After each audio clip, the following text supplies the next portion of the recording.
जैसे ही board exams ख़त्म होते हैं स्टूडेंट्स बहुत ज़्यादा परेशान हो जाते हैं। सर, तो ऐसे कौन से ऑप्शंस हैं जो स्टूडेंट्स प्रेफर कर सकते हैं?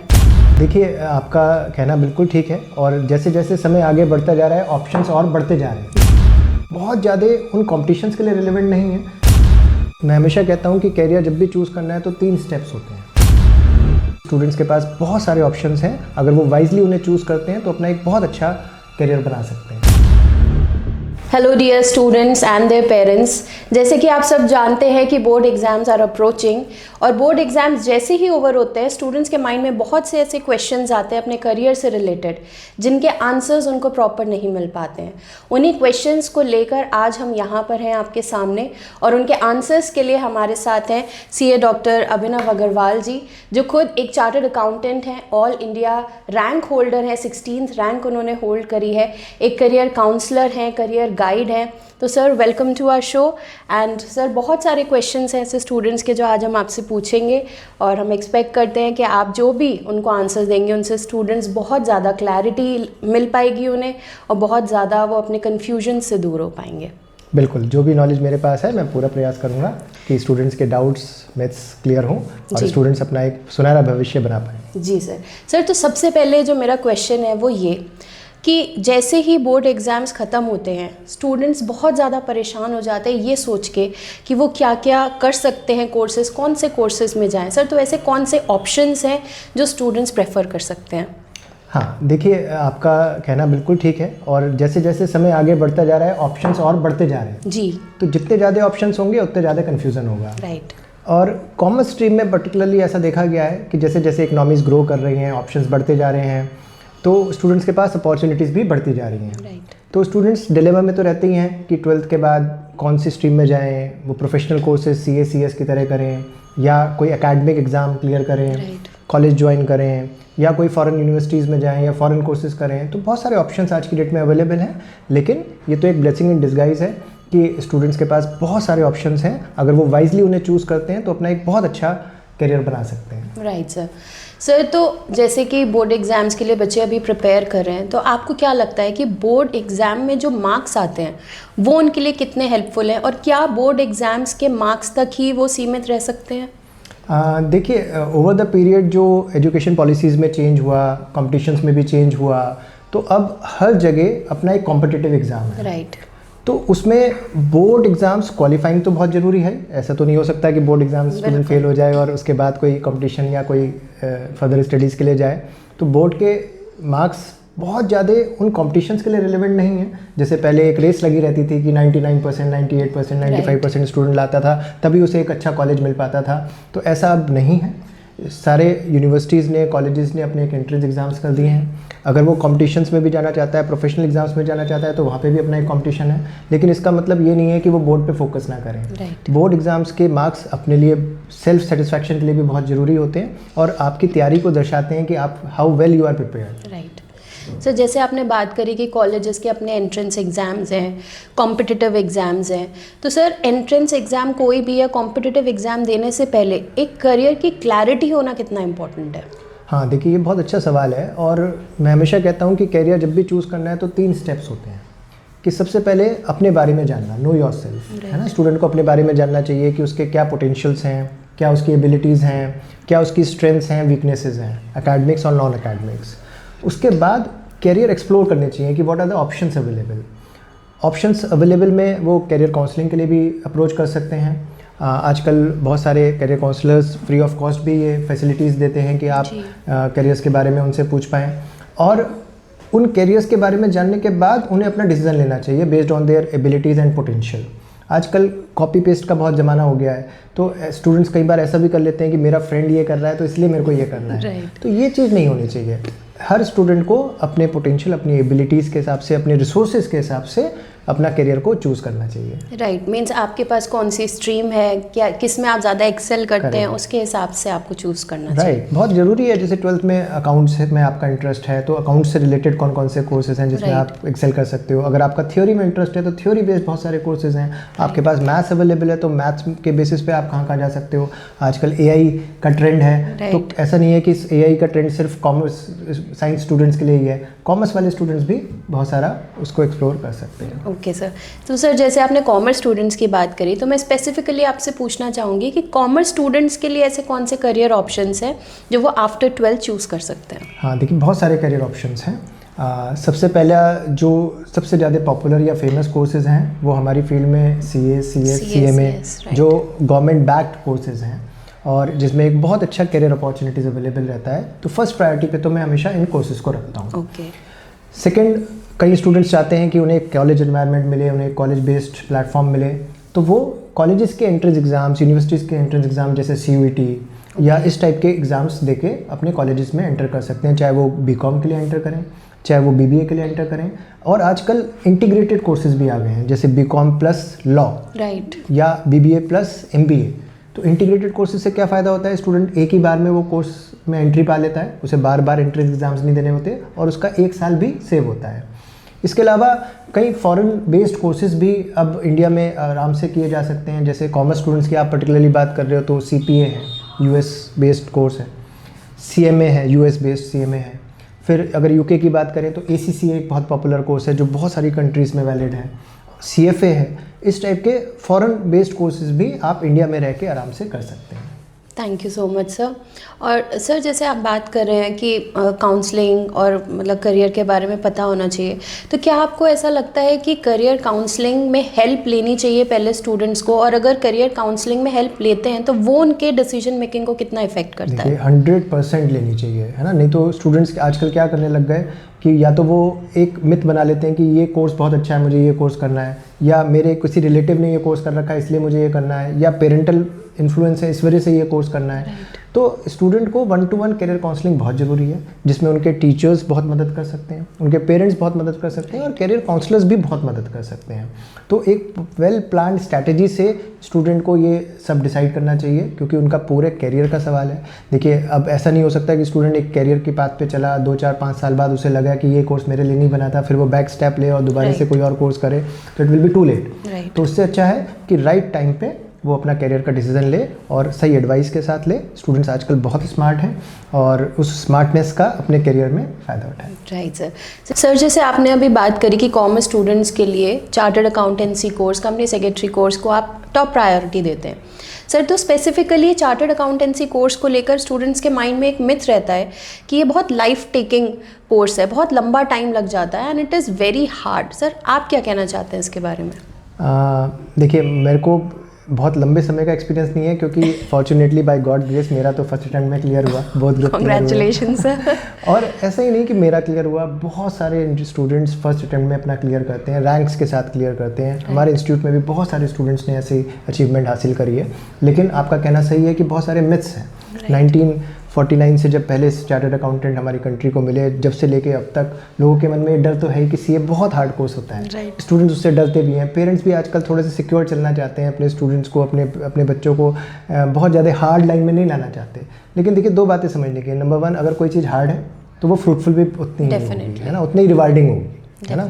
दूसरा बात, अब इकोनॉमी में इतने सारे CAs की ज़रूरत है, हमारे इंस्टीट्यूट और हमारे प्रेसिडेंट यही कह रहे हैं बार बार कि बहुत सारे चार्टर्ड अकाउंटेंट्स की मार्केट में डिमांड है, जिसकी वजह से इंस्टीट्यूट का जो सिलेबस है वो भी टाइम टू टाइम रिवाइज हो रहा है, पेपर पैटर्न भी चेंज हो रहा है, मार्किंग स्कीम भी चेंज हो रही है, ताकि हमारी कंट्री को ज़्यादा से ज़्यादा अच्छे क्वालिफाइड CAs मिल पाएँ। तो स्टूडेंट्स को बिल्कुल डरने की ज़रूरत नहीं है। अगर वो सही गाइडेंस में, सही पाथ पे चलते हैं तो with in the prescribe time, minimum time, वो अपना CA को अचीव कर सकते हैं। So that's very motivating sir. तो जैसे हमने बात करी कॉमर्स स्टूडेंट्स की, CA कोर्स की, सर तो क्या ये CA कोर्स सिर्फ कॉमर्स स्टूडेंट्स तक ही लिमिटेड है? देखिए, ये आपने बहुत बढ़िया सवाल करा, जो बहुत सारे स्टूडेंट्स को, बहुत सारे पेरेंट्स को डाउट होता है। CA एक ऐसा कोर्स है जो किसी भी स्ट्रीम का स्टूडेंट कर सकता है। चाहे वो कॉमर्स हो, आर्ट्स हो, ह्यूमैनिटीज़ हो, साइंस हो, कोई भी स्ट्रीम का स्टूडेंट है वो CA कोर्स के लिए एलिजिबल है, राइट। और बात रही सब्जेक्ट्स की, तो अकाउंटेंसी एक ऐसा सब्जेक्ट है जो वो 12th के बाद भी, अगर उसके पास 12th में कॉमर्स नहीं है तो अकाउंटेंसी बाद में भी पढ़ के अपना अपडेट कर सकता है और CA की जर्नी में आगे बढ़ सकता है। तो मैं हमेशा साइंस स्टूडेंट से और स्ट्रीम के स्टूडेंट से भी ये कहता हूँ कि CA को आप एज अ बैकअप भी रख सकते हो। अगर आपका एक ड्रीम है कि आपको JEE एग्ज़ाम क्रैक करना है, नीट एग्ज़ाम क्रिएट करना है, या कोई और कॉम्पिटिशन में जाना है और गॉड फॉरबिड वो नहीं हो पाया, तो आप सीए की जर्नी में आ सकते हो। और ऐसे बहुत सारे स्टूडेंट्स हैं जो मैंने देखा है जो साइंस फील्ड से होते हैं और सीए कोर्स क्रैक करते हैं, फर्स्ट अटेम्प्ट में क्लियर करते हैं और अपना बहुत अच्छा करियर बना पाते हैं। So that's very informative sir. तो एक मिथ और है स्टूडेंट्स के माइंड में कि अगर हम सीए कोर्स कर रहे हैं तो उसके लिए मैथ्स का एक्सपर्ट होना बहुत ज़रूरी है। हाँ, ये भी आप बिल्कुल ठीक कह रहे हो। बहुत सारे स्टूडेंट इसलिए सीए नहीं करते जो मुझे बाद में बताते हैं कि हमारे पास सर मैथ्स नहीं थी। Maths is not eligibility criteria. Maths is one of the subject जो सीए फाउंडेशन में उन्हें पढ़ना होता है ना। अब सीए फाउंडेशन में मैथ्स के अलावा 3 सब्जेक्ट्स और भी हैं, तो अगर उनके वो सब्जेक्ट्स अच्छे हैं, अच्छे अपना तैयारी करते हैं, तो वो अपना स्कोर उन सब्जेक्ट्स के बेसिस पे अच्छा कर सकते हैं। और जो मैथ्स है उस पेपर को 3 पार्ट में डिवाइड करा गया है, मैथ्स, स्टैट्स और लॉजिकल रीजनिंग। तो वो अपना किसी भी एरिया में अपनी एक्सपर्टीज़ करके और उसमें जो मिनिमम पासिंग क्राइटेरिया है वो आराम से फुलफिल कर सकते हैं और अपना फाउंडेशन एग्जाम्स निकाल सकते हैं। दैट मीन्स कि सीए सिर्फ मैथ्स पर ही फोकस नहीं है, बहुत सारी चीज़ों का एक मिक्सचर है। ओके सर, जैसे अभी आपने एक चीज़ और बोली कि सीए के साथ में आप सीए को अपना एक बैकअप की तरह रख सकते हैं और साथ में आप अपने और ड्रीम कोर्सेज भी क्रैक कर सकते हैं। सर तो सीए के साथ साथ और ऐसे कौन से कोर्सेज हैं जिनके लिए स्टूडेंट्स ट्राई कर सकते हैं? देखिए, हर बच्चे के मन में कहीं ना कहीं ये होता है कि मुझे एक अच्छा कॉलेज, एक अच्छा यूनिवर्सिटी मिले। तो आप अपने कॉलेज स्टडीज़ के साथ भी सीए, सीएस या इस टाइप का कोई भी professional course side by side कर सकते हैं। बट ज़रूरत यह है कि ऑब्वियसली क्योंकि सीए में, सीएस में पढ़ाई अच्छी है, तो स्टूडेंट को ऐसा नहीं है कि एकेडमिक कोई कोर्स ज्वाइन कर लिया तो उसके साथ साथ पढ़ाई नहीं करनी है।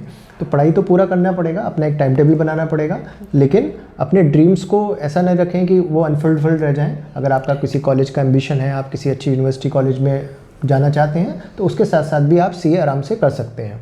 तो मैं सभी स्टूडेंट से ये भी कहता हूँ कि सीयूईटी का एग्ज़ाम, जैसे आप जानते हैं आजकल ज़्यादातर जो यूनिवर्सिटीज़ हैं वो सीयूईटी एग्ज़ाम्स या एंट्रेंस एग्ज़ाम्स लेते हैं, तो वो स्टूडेंट्स अपने एग्ज़ाम्स दें, उसमें देखें कि उनको अपने पसंद का कॉलेज मिल रहा है या नहीं मिल रहा, और साइड बाय साइड सीए की तैयारी करते रहें और जहाँ पे भी फिर उन्हें अच्छा लगे उस जर्नी को अपना आगे बढ़ाएं। Okay sir. सर आपने टाइम मैनेजमेंट की भी बात करी, तो उससे रिलेटेड मैं एक और क्वेश्चन पूछना चाहूँगी कि जैसे सीए कोर्स भी कर रहे हैं और साथ में एंट्रेंस एग्ज़ाम की और भी कोई प्रिपरेशन हो रही है, तो दोनों को कैसे बैलेंस करके टाइम मैनेजमेंट, दोनों की स्टडीज़ में बैलेंस कैसे बनाया जाए? हाँ, देखिए, जो एंट्रेंस एग्ज़ाम्स हैं उनकी एक डेडलाइंस हैं, उनके एग्ज़ाम की टाइमलाइंस अवेलेबल है हमारे पास। जैसे ज़्यादातर एंट्रेंस एग्ज़ाम्स अब बोर्ड एग्ज़ाम्स बाद मई में होंगे, तो अगर स्टूडेंट कोई एंट्रेंस एग्ज़ाम एम कर रहे हैं, मई में अपना एंट्रेंस एग्ज़ाम दे सकते हैं। और सीए के जो एग्ज़ाम्स हैं वो जो सितंबर वाला अटैम्प्ट है वो दे सकते हैं। सीए एग्ज़ाम्स में ये बड़ी फ्लेक्सिबिलिटी है कि साल में 3 बार एग्ज़ाम्स होते हैं। पहला एग्ज़ाम मई में, उसके बाद सितंबर, उसके बाद जनवरी। तो अगर वो एंट्रेंस एग्ज़ाम्स की वजह से मई एग्ज़ाम्स नहीं दे पा रहे हैं तो they can appear for September exams, और अगर बाई चांस वो सितंबर एग्ज़ाम भी नहीं हो रहा तो उसके बाद जनवरी एग्ज़ाम भी दे सकते हैं। ओके, मीन्स आपको ईयर में 3 टाइम्स ये मौका मिलता है कि आप सीए के एग्ज़ाम को दे सकते हैं। Wow, that's wonderful. तो सर सीए के एग्ज़ाम में हमने बहुत सारी बातें जानी। एक बात और मैं आपसे ये पूछना चाहूँगी कि अगर कोई सीए कोर्स के लिए अप्लाई करना चाहता है तो what is the eligibility criteria for that? देखिए, eligibility criteria is just 10th। Oh wow.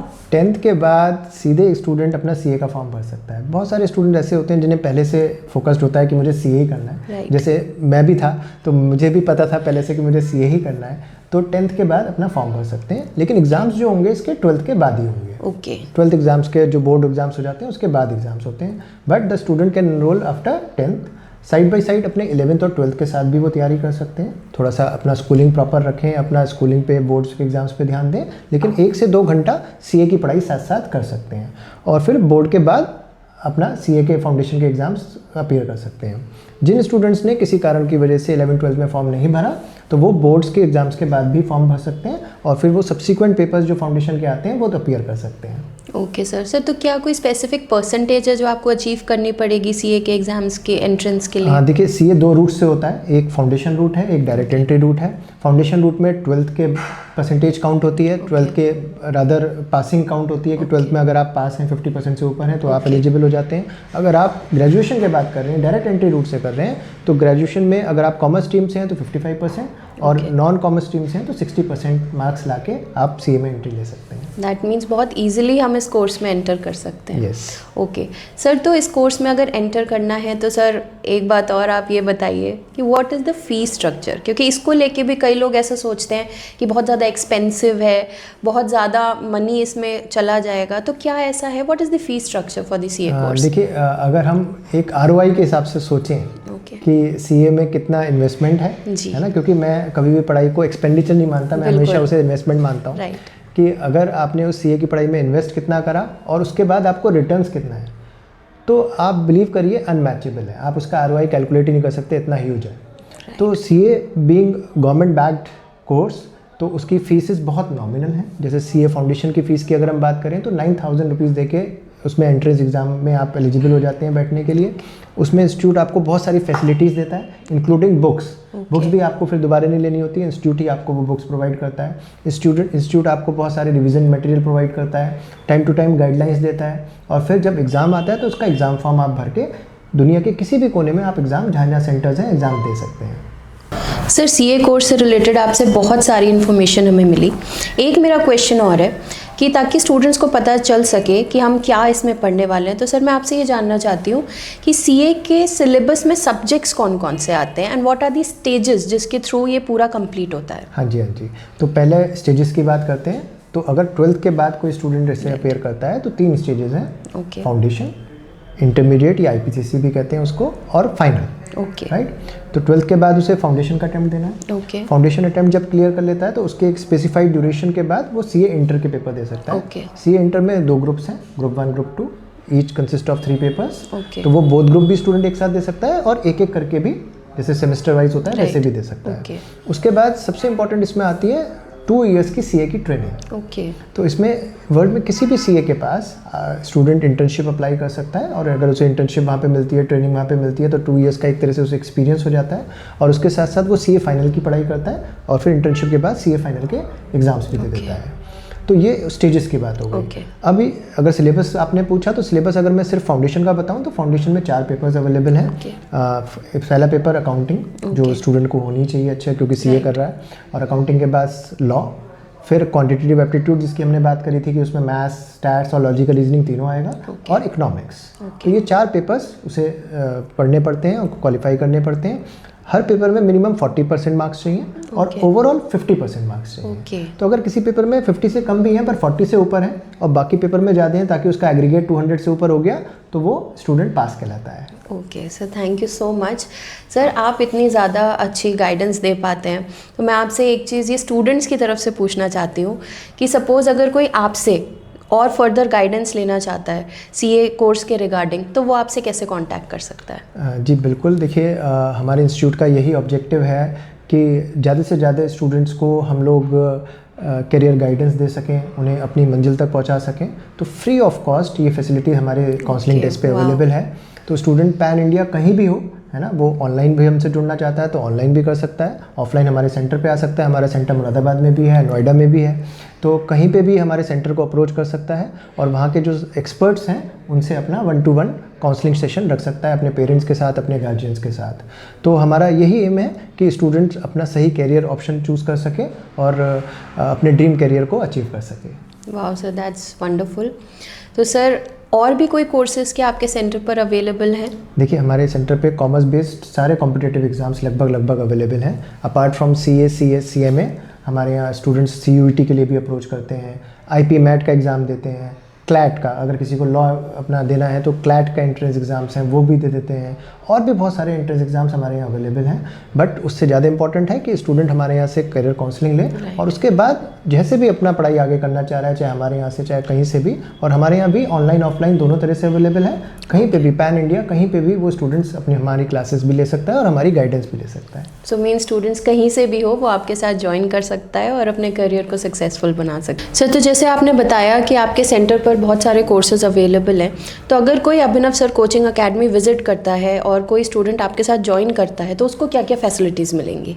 देखिए, हमारे यहाँ पहले जैसे अभी डिस्कस हुआ कि सारे कोर्सेज अवेलेबल हैं, है ना, चाहे उसकी ऑफलाइन गाइडेंस चाहिए, सेंटर पे आके लेनी है, या ऑनलाइन। राइट। हमारे यहाँ सब प्रोफेशनल टीचर्स अवेलेबल हैं, पूल ऑफ फैकल्टीज़ हैं, गाइडेंस हम हर समय अब स्टूडेंट्स के पास अवेलेबल है। स्टूडेंट्स को हम वेल स्ट्रक्चर्ड तरीके से, प्लानिंग के तरीके से उसको तैयार कराते हैं। हमारे यहाँ रीडिंग रूम्स अवेलेबल हैं, स्टूडेंट यहीं पे अपना पढ़ सकते हैं। प्रॉपर मॉक टेस्ट होते हैं, चैप्टर वाइज भी होते हैं, और फिर पूरा सिलेबस ख़त्म होने के बाद हम लोग 3 सीरीज़ चलाते हैं मॉक टेस्ट की, जो एग्ज़ाम पैटर्न पे चलती हैं। तो इसीलिए ऐसा देखा गया है कि हमारे स्टूडेंट का सक्सेस रेशियो बहुत ज़्यादा है, जो एक पैन इंडिया का रेशियो से कहीं ज़्यादा हमारा सक्सेस रेशियो निकल के आता है। तो मैं चाहता हूँ कि सारे स्टूडेंट्स और पेरेंट्स आएँ एक बार और हमारी फैसिलिटीज़ को देखें और इंस्टीट्यूट को ज्वाइन करें। मीन्स अगर कोई आपके साथ जुड़ेगा तो निराश डेफिनेटली नहीं होगा। हमारा यही प्रयास है कि स्टूडेंट्स को बहुत अच्छे से गाइडेंस दें और स्टूडेंट्स अपना ड्रीम करियर अचीव कर सकें। Okay, sir, now moving towards the end. So, my last question, what is that one advice that you want to give to your students? मैं स्टूडेंट्स को जो स्पेसिफिकली अभी 10th 11th 12th में उनको यही advice करना चाहता हूँ कि नंबर 1 अपने टाइम की वैल्यू करें, है ना, अपना टाइम ख़राब नहीं करें, है ना। नहीं तो आजकल स्टूडेंट्स में थोड़ा सा ऐसा कैजुअलनेस हो जाता है कुछ स्टूडेंट में कि थोड़े सालों बाद या थोड़े टाइम बाद हम अपने करियर के बारे में सोचेंगे। बिलीव मी, ये टाइम अभी इकोनॉमी में इतना अच्छा टाइम है, स्पेशली कॉमर्स स्टूडेंट्स के लिए, कि अगर वो 2030 तक अपना ये ड्रीम करियर अचीव कर लेते हैं, तो चाहे वो CA CS करके करें, चाहे ग्रेजुएशन करके करें, चाहे MBA करके करें, वट एवर दे वॉन्ट, तो बहुत सारी अपॉर्चुनिटीज़ खुली हुई हैं। इंडिया में ही नहीं, ग्लोबली अपॉर्चुनिटीज़ खुली हुई हैं। तो मैं चाहूँगा कि जल्दी से जल्दी वो अपने करियर पाथ पे आगे बढ़ें और फिर अपनी लाइफ को एंजॉय करें। Sir, thank you so much for answering so many questions, और वो भी इतने अच्छी तरीके से। एंड आई होप स्टूडेंट्स आप सबके आंसर्स ज़रूर आपको मिले होंगे। सो प्लीज़ आप अपने करियर पर फोकस करिए and we wish you all the best for your board exams and your future. Thank you. All the best. All the best. Thank you.